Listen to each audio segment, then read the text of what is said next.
महादेव शिव और जगत जननी मां जगदम्बा के चरणों में नमन करते हुए आज मैं जगदम्बा महाकाली डासना वाली के चरणों में बैठकर हिंदू समाज के सभी वीरों को एक संदेश देना चाहता हूं। मैं हिंदुओं को जो उनके साथ सबसे बड़ा विश्वासघात हुआ है, 70 साल के इतिहास में अंग्रेजों के आने के बाद सबसे बड़े 2 विश्वासघात हिंदुओं के साथ हुए हैं। पहला विश्वासघात तो यह है कि जब इस देश का बंटवारा धर्म के आधार पर हुआ तो यह तय किया गया था कि इस देश में हिंदू रहेंगे और सारे मुसलमान पाकिस्तान जाएंगे। लेकिन नोबेल प्राइज के चक्कर में महात्मा गांधी ने अपने आप को महामानव बनाने के लिए हिंदुओं के साथ इतनी बड़ी गद्दारी की कि उसने यहां इन सपोलों को रख लिया। आज पाकिस्तान में एक भी हिंदू नहीं है, लेकिन भारत में आज हम हिंदुओं के संपूर्ण अस्तित्व के लिए ये मुसलमान खतरा बन गए हैं और इसका दोषी कोई और नहीं, केवल महात्मा गांधी और उसके भक्त हैं। महात्मा गांधी के जितने भी भक्त हैं, जो लोग भी महात्मा गांधी को किसी भी कारण से, चाहे राजनीतिक कारण से, चाहे व्यक्तिगत कारण से, चाहे सामाजिक कारण से, चाहे जातिगत कारण से, चाहे प्रदेशगत कारण से, जितने लोग भी महात्मा गांधी के भक्त हैं वो सारे के सारे हिंदू धर्म के गद्दार हैं।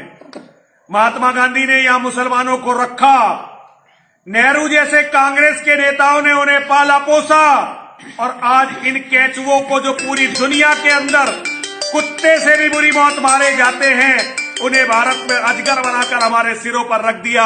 आज हमारा अस्तित्व खतरे में है।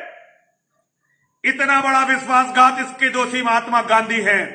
और दूसरा विश्वासघात, ये विश्वासघात तो हो चुका, लेकिन दूसरा जो विश्वासघात है वो आज हो रहा है। दूसरा विश्वासघात ये है कि भारत के सभी हिंदुओं ने अपनी आकांक्षाओं का प्रतीक मानकर अपने अस्तित्व की रक्षा के लिए भारतीय जनता पार्टी को वोट दिया और मोदी जी को भारत का प्रधानमंत्री बनाया।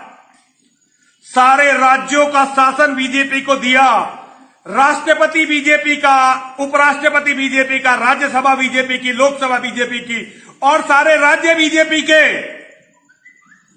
आज बीजेपी को यहां मुसलमानों की बढ़ती हुई जनसंख्या, जो पूरी दुनिया में सबसे बड़ा खतरा है, यहां आज जो मुसलमानों की जनसंख्या बढ़ रही है, केवल भारत के लिए नहीं, ये कैंसर पूरी दुनिया के अस्तित्व के लिए खतरे में है। तो मोदी से लोगों की केवल एक इच्छा थी कि मोदी मुसलमानों की जनसंख्या को रोक दे।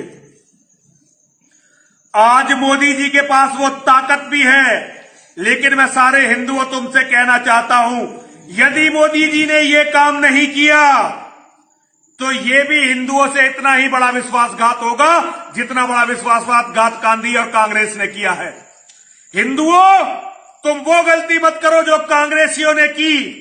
सारे कांग्रेसी खराब नहीं थे, लेकिन अपने व्यक्तिगत स्वार्थों में, लालच में लिप्त होकर वो अपने नेता महात्मा गांधी और नेहरू का विरोध नहीं कर सके। आज तुम भी वही काम कर रहे हो। कोई भी हिंदू मोदी से ये कहने की हिम्मत नहीं कर रहा है कि मोदी जी गलत कर रहे हैं। वो 125 करोड़ लोगों ने प्रधानमंत्री नहीं बनाए, वो केवल 100 करोड़ हिंदुओं ने प्रधानमंत्री बनाए थे। हिंदुओं में भी जिनकी विचारधारा हिंदू विरोधी थी, वो कभी मोदी जी को वोट नहीं देंगे। मोदी जी को वोट केवल वो लोग देते हैं जो कट्टर हिंदू हैं, जो हिंदुओं की रक्षा चाहते हैं। यदि मोदी जी ने हिंदुओं की रक्षा नहीं की 19 से पहले, इससे पहले कि 19 का चुनाव आ जाए और उसके बाद सारी बाजी हिंदुओं के हाथ से निकल जाए, मैं हिंदुओं तुमसे ये निवेदन करना चाहता हूं, अपने नेताओं को जनसंख्या नियंत्रण के लिए चीन जैसा कठोर कानून बनाने के लिए मजबूर करो। मैं सारे संत समाज की तरफ से, अपने साथियों की तरफ से, सारे हिंदू समाज को हाथ जोड़कर यह निवेदन करना चाहता हूं, आज तुम्हारे बच्चों के अस्तित्व का सवाल है। आज भी यदि तुम झूठी चमचागिरी में लगे रहे तो तुम्हारे बच्चों को बचाने वाला इस दुनिया में कोई नहीं होगा। अपने बच्चों को बचा लो, अपने बच्चों को बचा लो, अपने बच्चों को बचा लो।